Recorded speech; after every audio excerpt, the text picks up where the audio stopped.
ते मियां दायन साहब ने कमाल लिखे ने।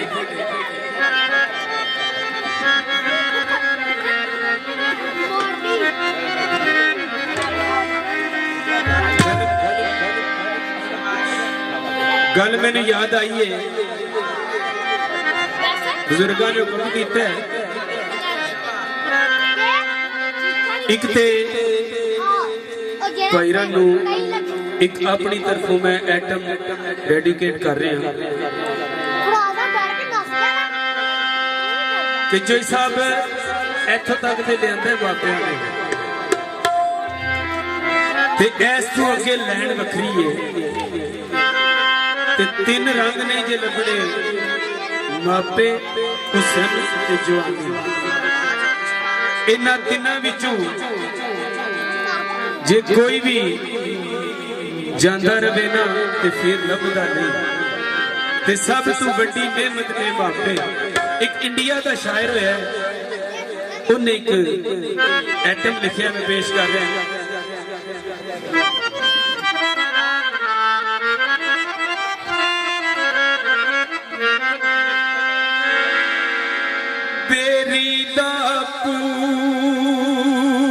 त्रिंजन दिया कुड़ियां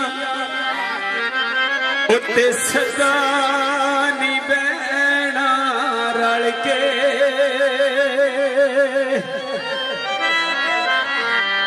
जो पानी अज पतनू लंघ गया ओए उन्हें फेर नहीं आना पड़ के।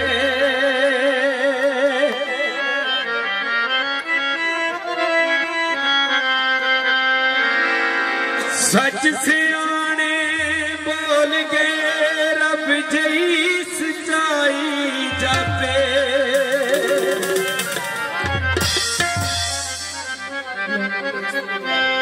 सच सियाने बोल गए रब जई सच्चाई जापे।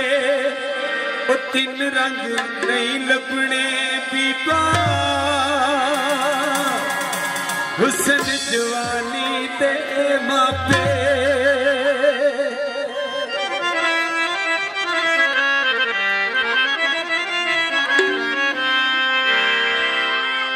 तीन रंग नहीं लभने बीबा हुसन जवानी ते मापे।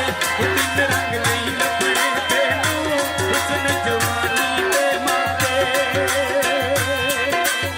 सच सियाने बोल गए रब गई सच्चाई जाके। तीन रंग नहीं लभने हुसन जवानी ते मापे।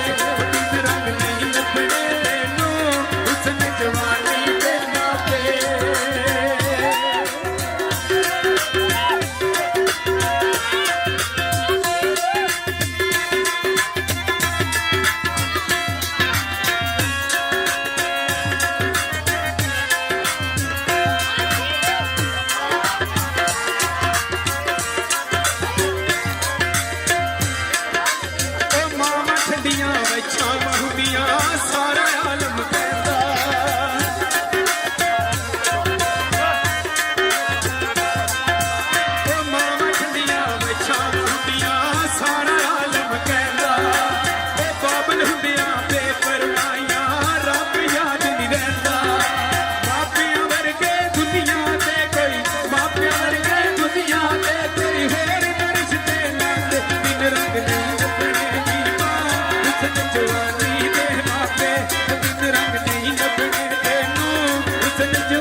लो जी शेर याद आ रहे ने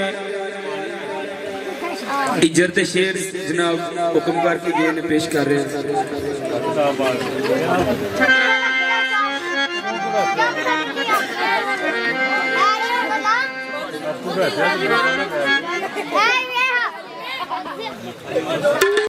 जिदा कोई विछड़ जाता है उन्होंने विछोड़े दे दर्द का पता है। मैं कुर्बान जा रूमी कश्मीर सुखन दे बादशाह की लिखते ने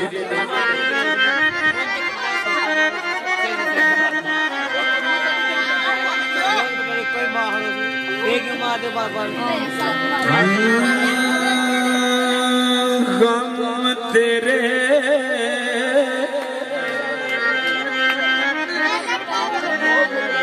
मैनू सौण नहीं देंदे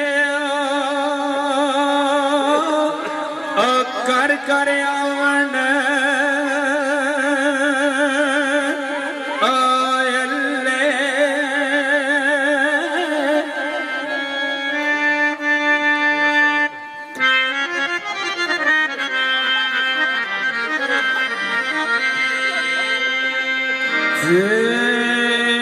गम तेरे मैनू सौण नहीं देंदे कर कर अमन आयल्ले पर लगे रोग मुहम्मद बख्शा कख नहीं छड्डदे